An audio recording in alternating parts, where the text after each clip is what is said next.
My Inner Knowing, empowering you to find your compass for the journey. We are dedicated to supporting you to rediscover and trust your natural ability to navigate life each day by sharing insight and experience through the lens of two professional communicators and their guests. We intend to prompt internal inquiry that supports all those willing to explore a unique path.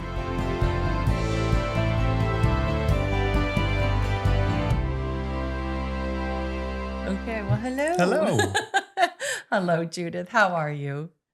I'm good. It's a Good. gorgeous day in the mountains here. It got Mm, cold, which I actually like, but yeah, yeah, we do too, Judith. As you can see, Walker's got his hoodie on today, first Yeah. time. Yeah. Yeah, actually, I yeah. noticed, I thought, very cool, really. Yeah. It's nice and soft. It's like a hug. So I like that part of it too. And it was a good excuse because it was 32 degrees, I think, this morning here. So yeah. A little bit colder than we were, but about Yeah. close. We were in the 30s. Things Yeah, didn't freeze yet. We'll see. Mhm. yeah, us too. Well, Judith, if we could start like we often start with a guest, for you at this point in your life, how would you best describe your inner knowing, what it feels like, how you're aware that you're in that space? All right. First of all, it's calm. Mm, yeah. And it's like, it's sort of, in some ways, it's a bit difficult to put into words in terms of Mhm. translating, Yeah. but it is, there's like, I guess the words that are coming to me now, it's like an inner coherence. Mm-hmm.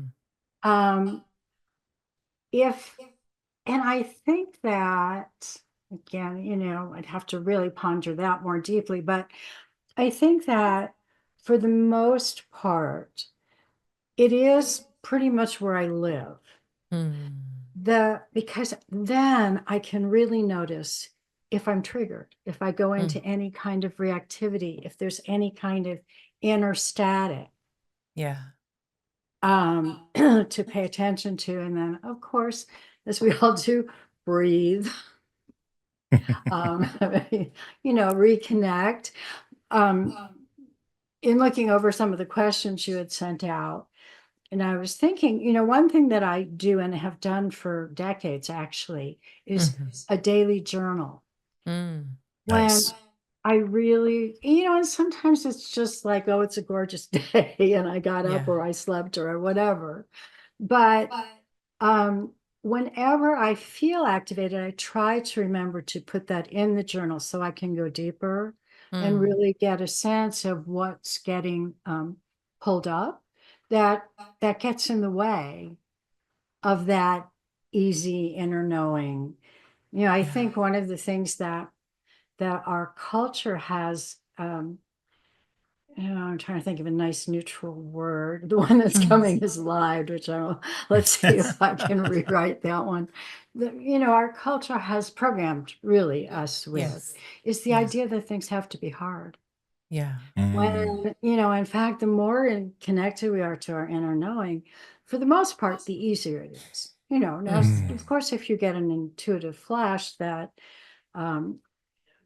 there's going to be a big challenge, then, that becomes activating and triggering. And then again, it's trying to go back into that centered space. Yeah. Yeah, Judith, I really appreciate the way that you talked about if we can understand that putting the effort in to being able to recognize and identify and live more in that space, that it's so much more easy for us to identify when we're not. Um, yeah, I mean, I so resonate with that. I just don't know that I've thought about it in quite that way. Yeah. Yeah, I liked it too. It's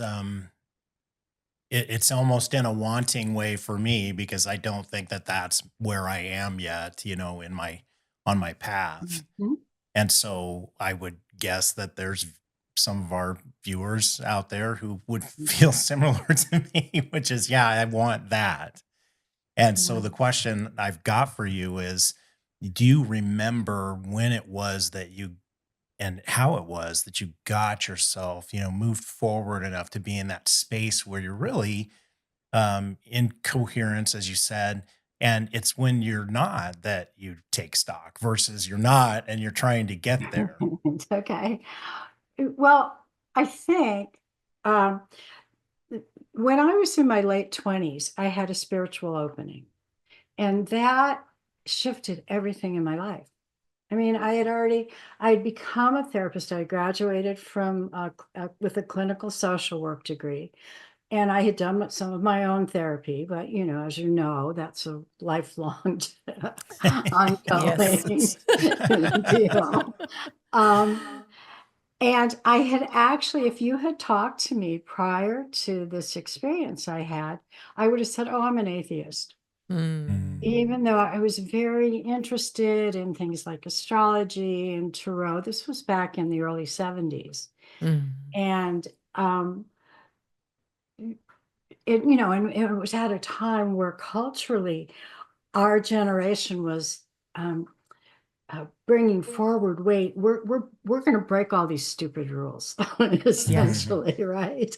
Everything Yes. we've been taught, we don't have to pay attention to because we have a new way to be. Mm. And I don't know that we would have languaged it like that, but that Sure. essentially was what was going on. And when I had my opening, I was actually reading a book that's, again, stayed with me forever. I actually can probably see it. Let's see if I do that. It's Yogananda's Autobiography of a Yogi. And he was Mm. one of the first Eastern spiritual teachers to come to the United States. I think it was in the 20s or 30s. But I would read a few pages and I would do yoga every morning. Mm. And then I was really interested in metaphysical stuff. And Mhm. then all of a sudden my consciousness started opening. And, to be truly honest, that would be in the evening when I'd smoke what we called pot and now they Yeah. call weed. Yeah. And I had started having these incredible experiences. Mm. And at that point, I understood what grace was. Mm. And I understood a couple of things, because I already had a background in psychology. I knew that my ego development was not strong enough yet to be able to fully open to what was coming in for me. But it Mm. was strong enough that one, I knew that I had some control over. I Yeah. slowed things down so it didn't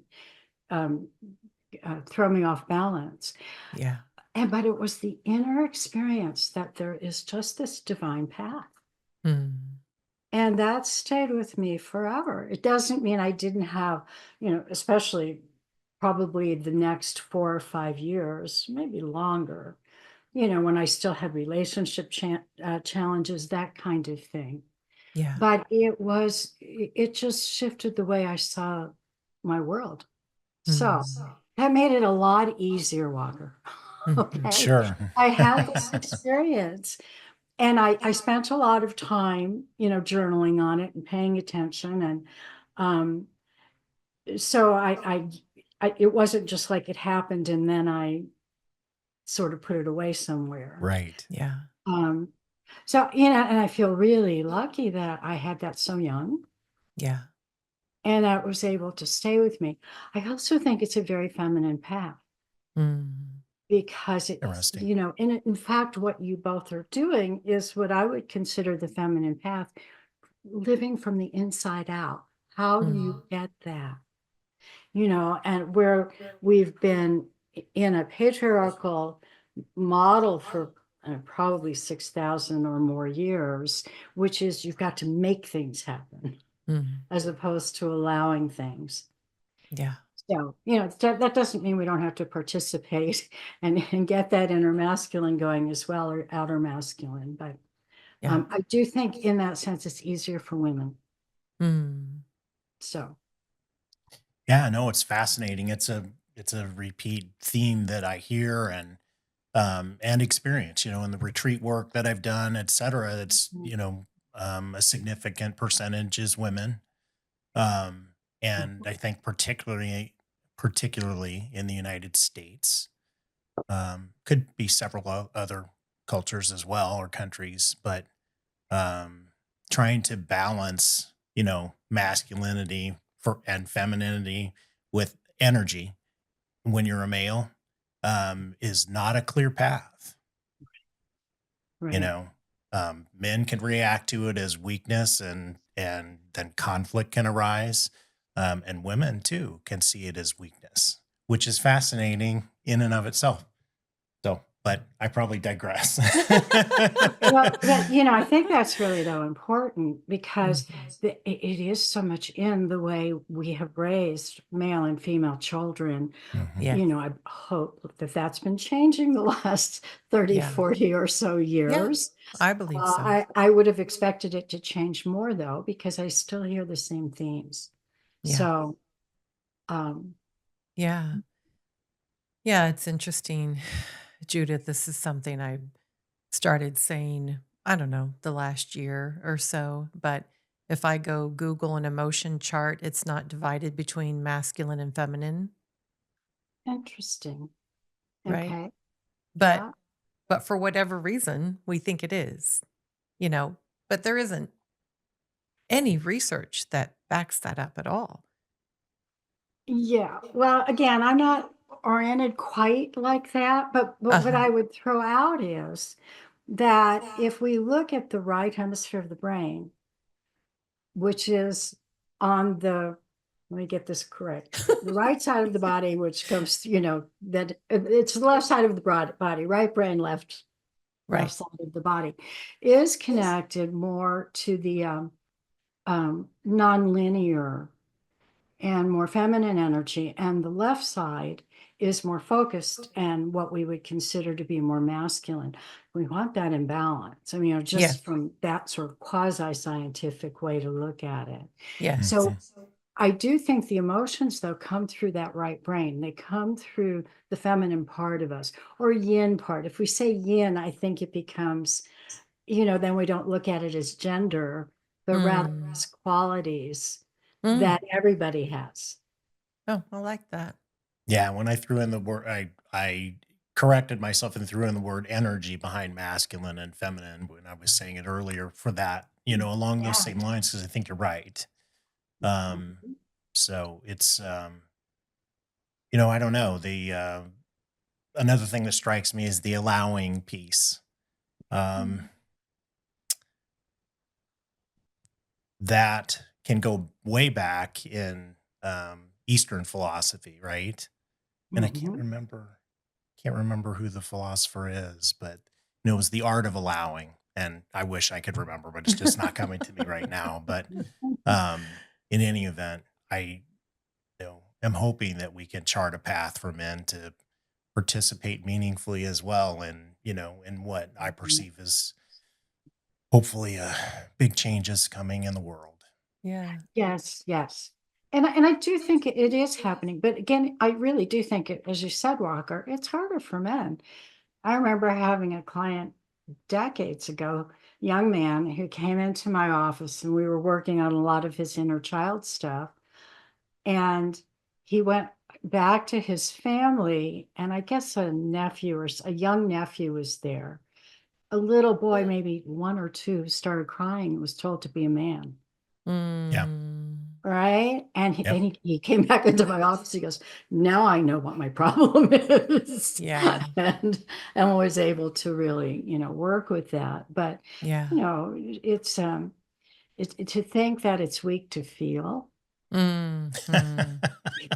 Right. When It in sounds ridiculous when we say it in this context, but that's a lot of what we experience out in the outer world.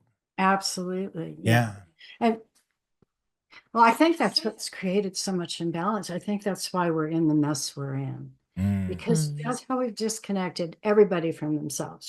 For men, and again, not all men, some men Right. really were able to have a different experience when they grew up, and not all Sure. women. And some women have really grabbed a hold of just the masculine because it feels safer. Sure. So again, it's really not, there's sort of gender generalizations and, Right. right. Yeah. But it's we're all individuals, but, now I lost what I'm sorry. That's okay. I lost it. We'll just go where the wind takes Yeah. us. It's a lot more fun that way, Yeah, actually. And that yeah. would be allowing too. Yeah, that right? would be allowing. Yeah.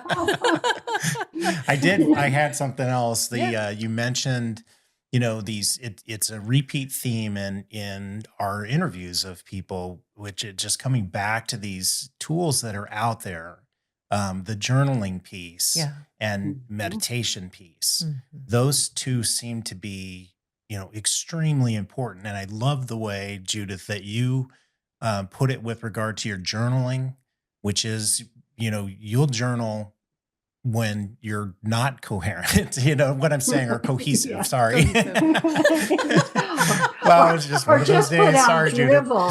It's just like drivel to because I'm doing it. Yeah. But But you're then going sometimes back to examine, and it informs you what has, where have I been? What am I doing about it? What made me get in that space? And where am I going now? Mhm. And it's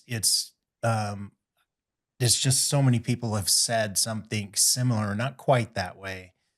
But I also, in my own experience, sometimes when I'm um, uh, the least cohesive, I refuse to write in that journal,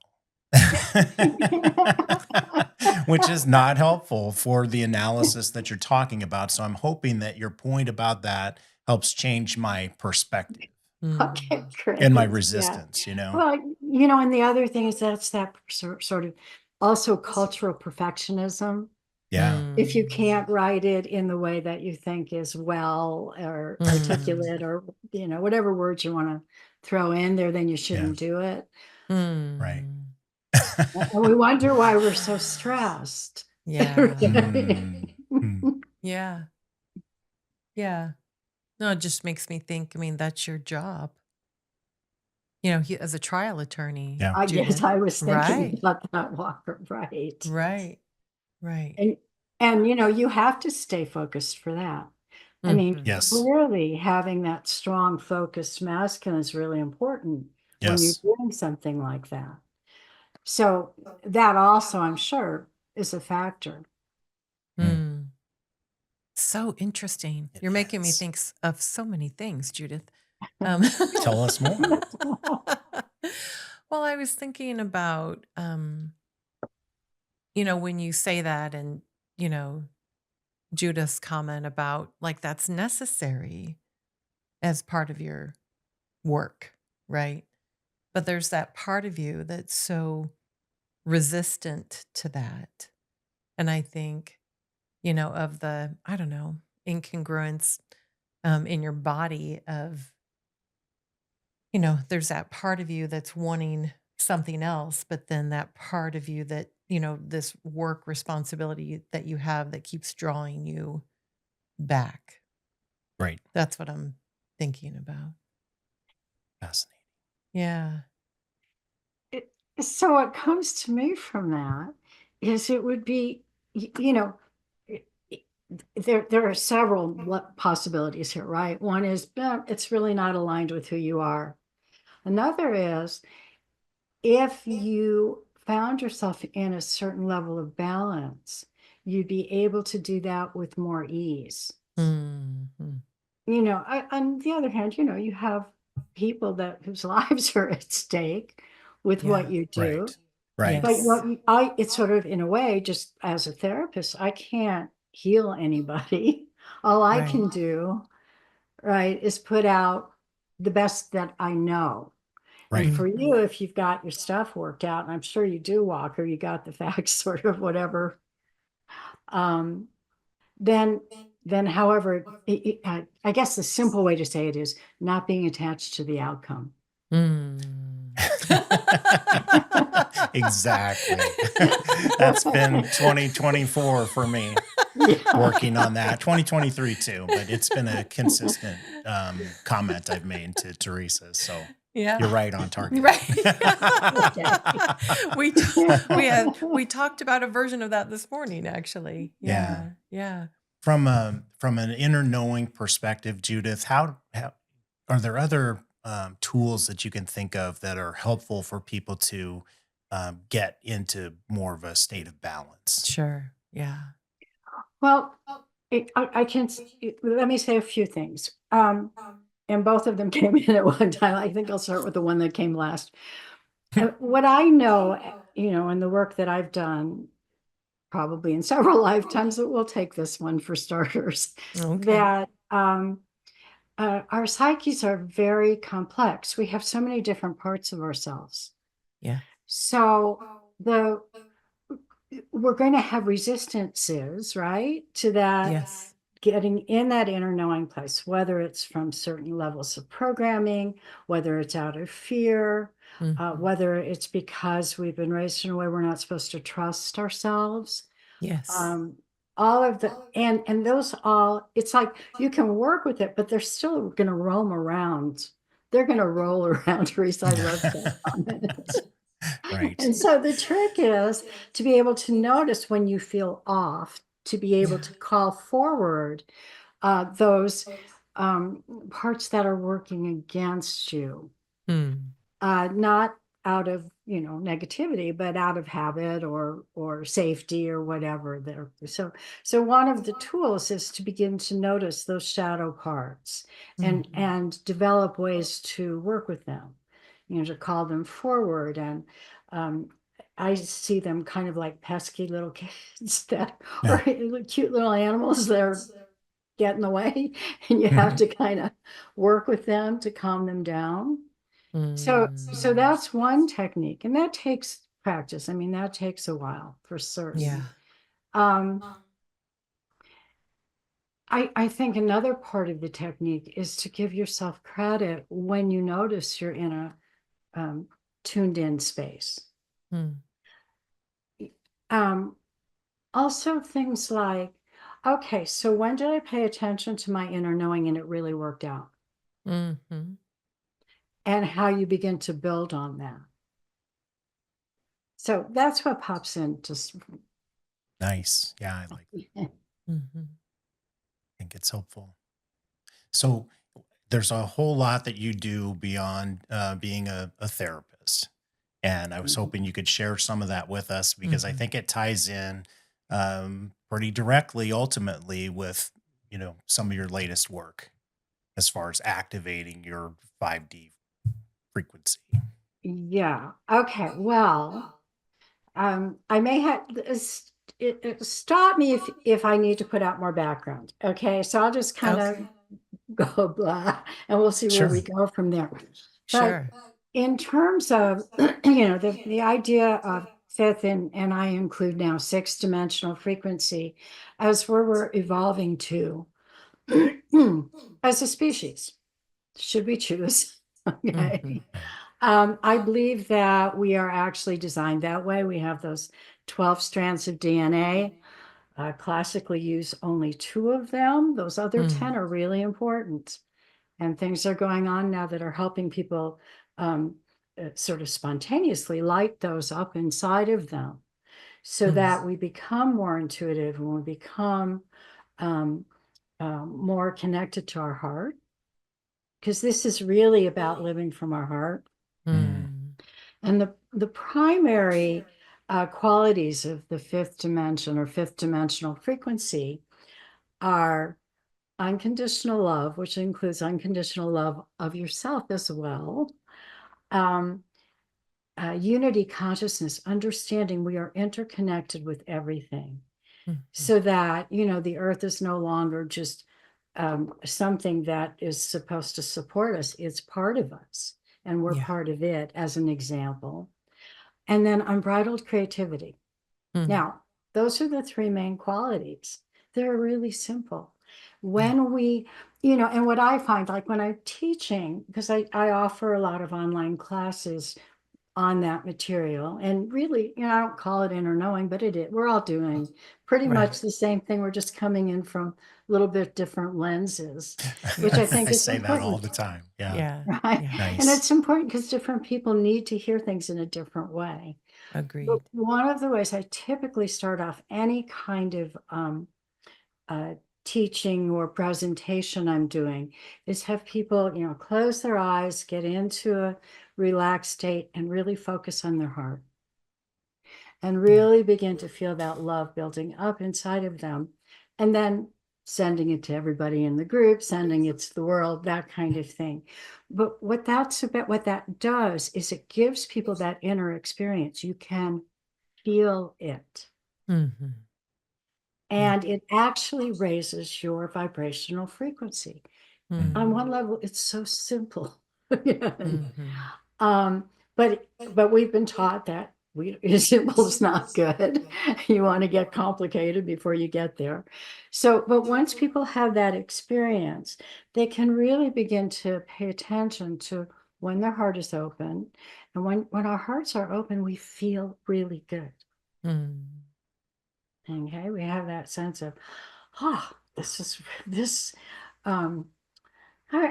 bliss may be too hard, too much of a word yet, but it is kind of a blissful or ecstatic state, because it's open and flowing and loving.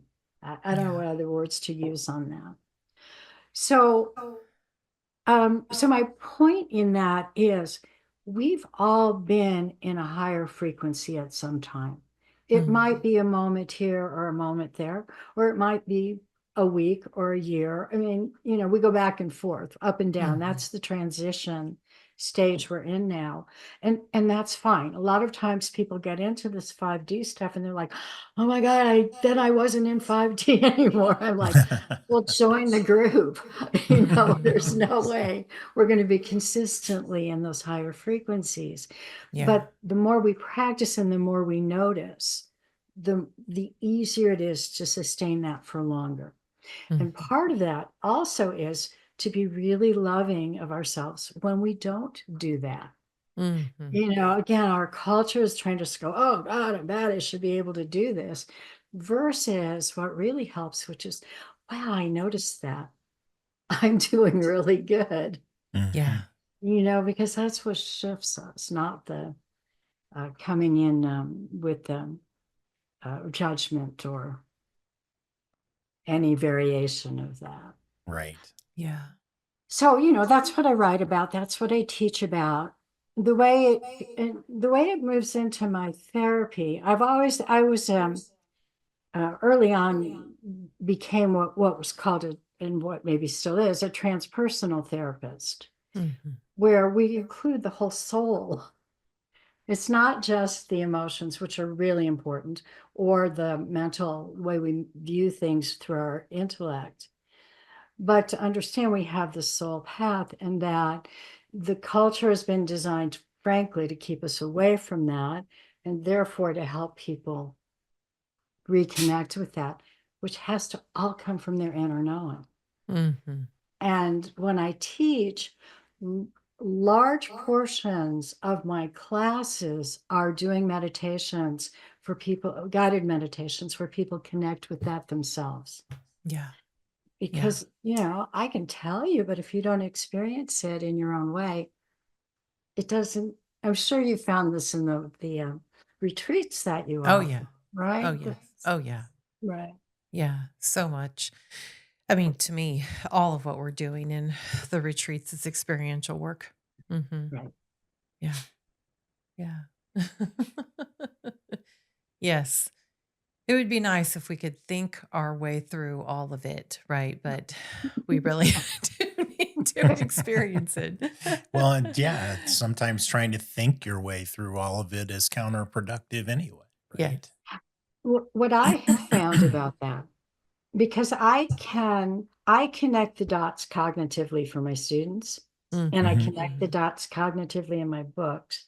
So it's not that you give up thinking. Right. Right. It's just you have a different hierarchy, if you will. Thinking supports what you found internally, or what, Yeah. the part of you that has connected to that really that internal divinity that knows, Mm-hmm. versus, Interesting. thinking that we should think first and the feelings don't count. Right. Mm-hmm. But one really simple thing though that makes me very optimistic. I'm an optimist anyway, but it used to be back in the day, people would say, use your head, right? Now people go, listen to your heart. And that's really moved into mainstream Yeah. language. Even if people don't know quite how to do it, which is Yeah. fine, we're all learning. Yeah. Right? Yeah. Just that shift in language itself is really makes me very hopeful. Yeah. Yeah, I agree, Judith. It's interesting. When you said that, I was thinking, and so much the last few years, what I am exposed to more is, your body too. Yes. What do you feel in your body? What is your body telling you? Where do you feel that in your body? Because for me, I do feel like when I was young, that this part of myself became very separate from this part of myself. And I feel like all the work that I do is about bringing them back together. Yeah. Oh yeah, I love the way you put that, Teresa. And yeah, and what we figured out, I guess thinking, I don't know, is that to really move ourselves forward, we have to be embodied. And so connecting the head and the body, I hadn't heard it expressed quite like that. And I totally agree with you that it is noticing the body sensations, which are really responding in our emotional body. I mean, it's kind of interesting because when we connect everything all up, we can feel it all in our body. When the heart opens, you can feel that it's a felt sense. Yes. So, and again, it's very counter typically what people are being taught. I'm interested in your experience when you are trying to help people sense into their heart. How about those people that just say, I'm not feeling that. I don't feel anything. Okay. Now, I will tell you, so far I've not been told that, but one of the things I do is I have people rub their hands together so that there's a lot of warmth. And so if nothing else, they feel warm. Sure. Okay, it's a body sensation. Everybody's going to experience that opening differently. Yes. But I think the main thing to understand is it's okay if if you don't feel it right away, keep doing it. Right. Right. And then the other side that I come in when I somewhat as a teacher too, because I do have, for instance, if I after a guided meditation, I do have my students share as they wish. I'm sure you do that in your retreats. And then I give them some insight as they go along and perhaps suggestions of ways they can work with it. And I would encourage people to journal. Okay, so your heart doesn't feel open. We close our hearts up because we're scared. Right? It's not our natural state. It's so what are the fears? And in that sense, that's the cognitive part, to begin to look at these fears that you can see cognitively are no longer threatening to you, or if they are, there are different ways to work with it. But to really just let people know it's absolutely fine if they don't feel what other people feel, basically. Right. It's to keep plugging away. Yeah. Yeah. Inclining the mind, as Devin would say. What was the term? I missed that term. Inclining the mind. We had a meditation teacher that we both just love. His name's Devin Barry. And he would just talk about inclining the mind. And Okay, it sort of like was, weaving it in. just Mhm. continuing to plug away until, until it happens. Mhm. There it Right. is, right? Practicing. Yeah, Yeah. practicing. Practicing. Right. Mhm. Yeah. And they don't call it practice for nothing, Right. 'cause Right. we're Well, all the more you practicing. do, the more you Right. can do, right? So I just loved how I put it. Yeah. Yeah. Yeah. Yeah.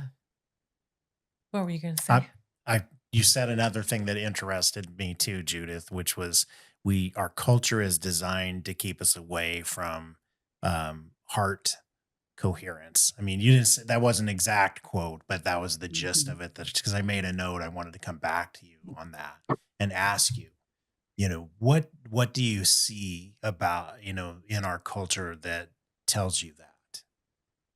Okay, and I'm gonna use a little bit different terms, Sure. because I think what I said was your soul path, which is really, you have to get into heart coherence Right. Mhm. to do that.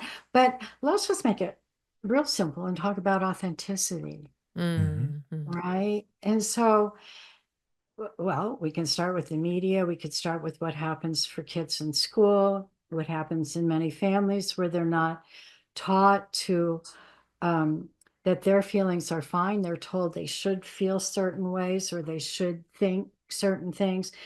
Yeah. To use it's non-organic. We try to make, we try to mold Yeah. human beings. And we've Yes. done a pretty successful job, which is why our world is a mess. Hmm. And versus of course, children need guidance, but allowing that um, uh, that whatever they feel is okay. They don't have a right to Mhm. harm somebody with their feelings or harm themselves, but whatever those feelings are okay. So again, that's leading through the heart, through the feeling state. And our culture has been the opposite of that. Mhm. Do Um, you have any sense? I'm sorry, if you had more no, to no, say, go that ahead. I, Do you have any I'm sense ready. of why as human beings, we got to that place where our Well, culture is taking us away from what we came in as? I mean, that's shorthand for how you just described it, but right. Well, I talk a lot about what I call the dimensional descent. Mhm. Mhm. I think that as humans, 12,000 and more, way before a lot of our history, um, there were many many humans were operating out of fifth and higher dimensional frequency. A lot of indigenous tribes were able to keep some of that, i- depending on what happened from the outside world in. Right. Um, and it there's many ways to say it. So one theory, which is probably accurate, is that but not the, I don't think it's the only reason. There was a lot of cataclysmic kind of trauma that went on just geologically. And so people went into trauma and shut down. Uh, So that's one theory. And I think there are pieces of that that are accurate. Um, I think, and this is the sixth dimensional stuff, we really have created the reality, all of the realities, but we've done it mostly unconsciously and out of pain or Mhm. wounding instead of out of love and intent. Um, so that, um, let's say you have a traumatized planet, and in that trauma, we begin to separate from each other. We're no longer understand that we're all interconnected and collaborative and cooperative, but like, well, I better fight to survive, that survival fight comes Mhm. in. Also collectively, and this is another way to look at it, is we kick the goddess out. Mm. And I don't know if you're familiar with Anadia Judith, who's written a lot of really good books, but one of the things she said that has always stayed with me is once the goddess got kicked out of the divinity, essentially, we all became children of divorce. Mm. And it was no longer okay to pull in the mother, right? So Mhm. this is patriarchy. It's so out of balance because it's gotten rid of the yin or the feminine piece. And again, especially in Western culture, but there appears to, it wove into Eastern culture in its own, perhaps differently, but is there. So, and I believe as we did that, literally those DNA strands shut down. Mm. And so, we weren't even playing with half a deck, so to speak. Mhm. Right. We were stuck in the polarity, there's nothing wrong with the energy of the third dimension or the fourth dimension, but when you get stuck and you don't know how to balance, and so you go one way or the other, then you get disconnected from a larger essence and from our own essence. Mm. So really, a lot of healing is deprogramming Mhm. and going from there. Right. Yeah. Hmm. Yeah. It's interesting, Judith, as you're talking. I mean, I think so many things. Um, I think about keeping us controlled, the population growth and the best way to keep people under control, right, is to take away their autonomy. Um, and and also as a parent, I think the biggest compliment I ever got from someone was when she experienced all four of my children. She said, "I've never seen four siblings so different." And Yeah. I was like, it just hit me, right? Like I've as much as I have struggled, I really want them to be who they are. Not who I, want them to be or need them to be. And I recognize that fight, within myself. Mhm. Um, Yeah. and Well, yeah. I do think that was a great compliment. I really get what you're saying about that, Teresa, because they were expressing themselves. Mhm. And that piece about the control, right? It's old paradigm, it's dysfunctional paradigm. Boundaries are one thing, control's a whole other thing. Mhm. Again, because when you talk about that inner knowing, right, it's living from the inside out, Mhm. and control is from the outside In. in. Yeah. Yeah, it also makes me think about, part of our practice, the mental health practice is we do neurofeedback, which is helping the brain um, Yeah. create more balance in its communication because most of us have, brain waves that are over functioning and under functioning, and there isn't a lot of balance. And one of the things that I share with people often is what I witness in clients as they move through that process of neurofeedback, how I feel like they naturally become more compassionate. Hmm. Yeah. Yep. Yeah. Hmm. Well, Yeah. now you got to tell us more. Well, Because I haven't heard you say that before. yeah. I mean, And we talk a lot. yeah. So I want to know. Yeah. Well, I mean, I'm in just thinking about our conversation, that that ability to pause. We're not responding from a place of training or fear. We're able to really, better access. And I'm not saying it's so simple as that. It's just something that Mhm. I've noticed. People being able to take into account other people's perspectives or choices. Yeah, with more compassion, curiosity. Um, yeah. What are you thinking as I said it? That we've talked for a long time about how neurofeedback can be the predecessor or the start Hmm. of people having a function, or clean enough function in the Yeah. brain to, Yeah. And have other therapy be meaningful. But this is part of that process too. Um, because meditation is a tool Mhm. to try to Yes. create that pause. Yes. Yes. But Mhm. that's, if your brain is dysregulated, Right. then neurofeedback helps get you to that point where you can start using those other tools more effectively. Yeah. Yeah. Because I Yeah. think it impacts our nervous systems too, whether it's autonomic, central, right. Right. And again, just helping us get out of the patterns that we were trained to be Yeah. in, whether that was intentional or not, or traumatic or injury. Mhm. Our body, I mean, this is how I talk about it. Our body is designed to keep us alive and do it as efficiently as possible. From an energy conservation perspective, it's not thinking, I wonder how this is going to impact Teresa's day, right? Like, Nope. nope. And so, yeah. So for me, the work, I mean, part of it is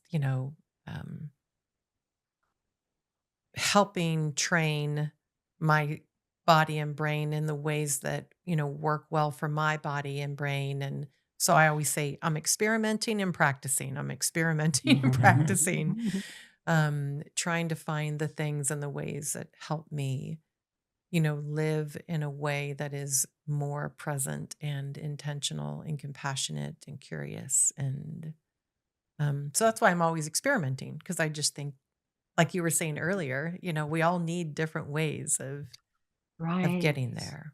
I've not experienced neurofeedback, although I've heard amazing things, and I was so trying to Mm. get my grandson who so needs it, but Mm. things just never quite came together on it.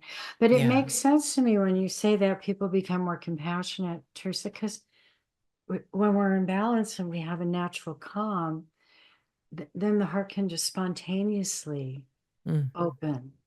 Yeah. So, again, it sounds like, and while it's, I'm sure we can achieve that through meditation and other things that are Mhm. similar. Yes.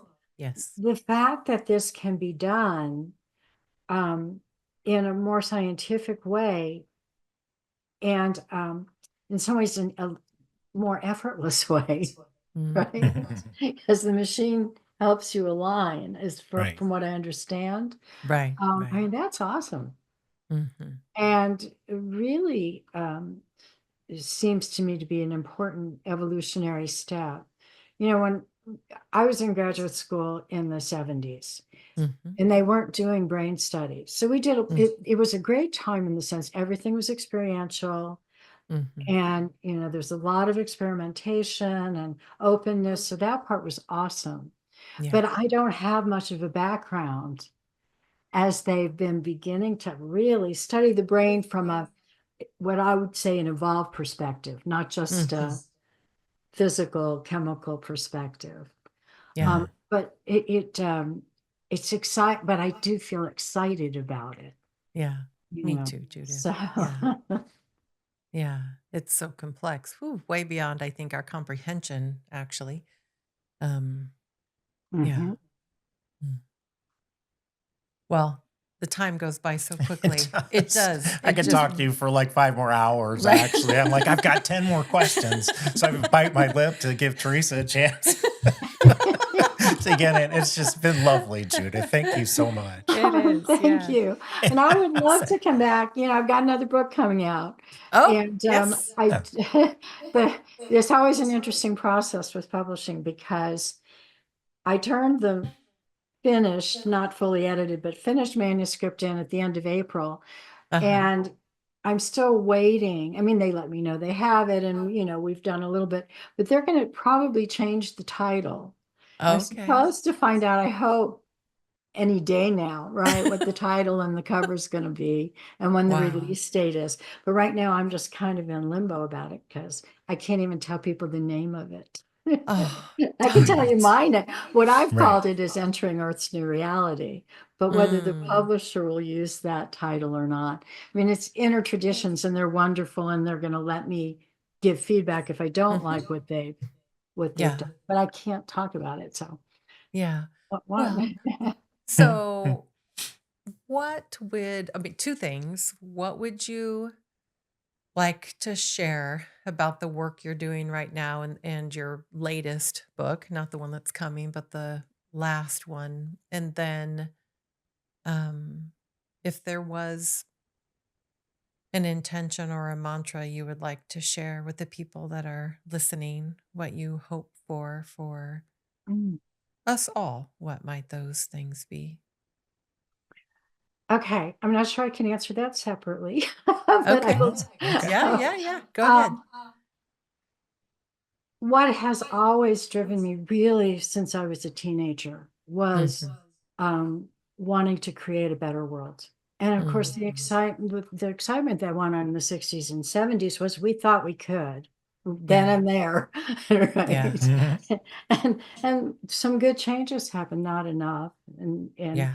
we don't grow linearly. We Right. grow in a spiral.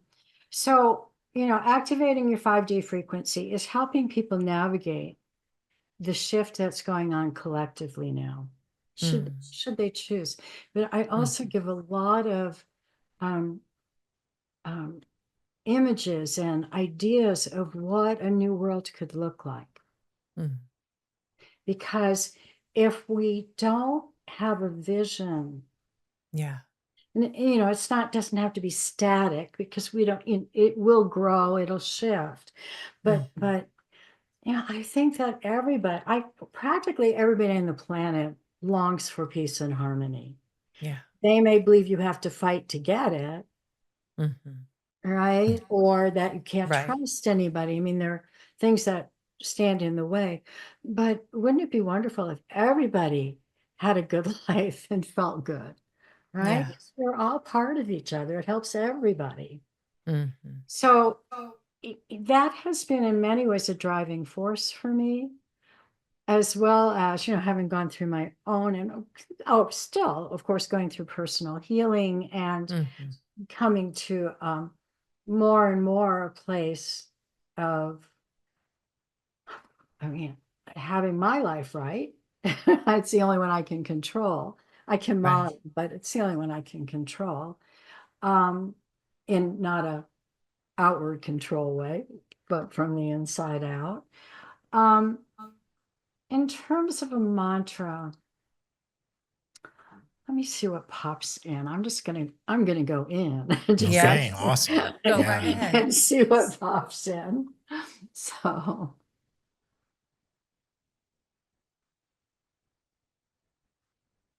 this is it's not something I would cognitively choose, but what came was love yourself and all others. Yeah. It really is about opening the heart, trusting the heart, and knowing how to protect yourself, but knowing that energy in and of itself is actually, when it's really flowing, it's actually protective.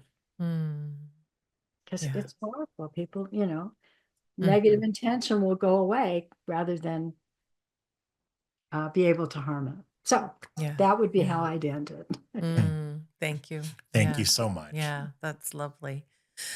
Thank you, Judith. And we will. When is your book supposed to be released? Well, I'm waiting to find out. I'm thinking it's going to be next fall.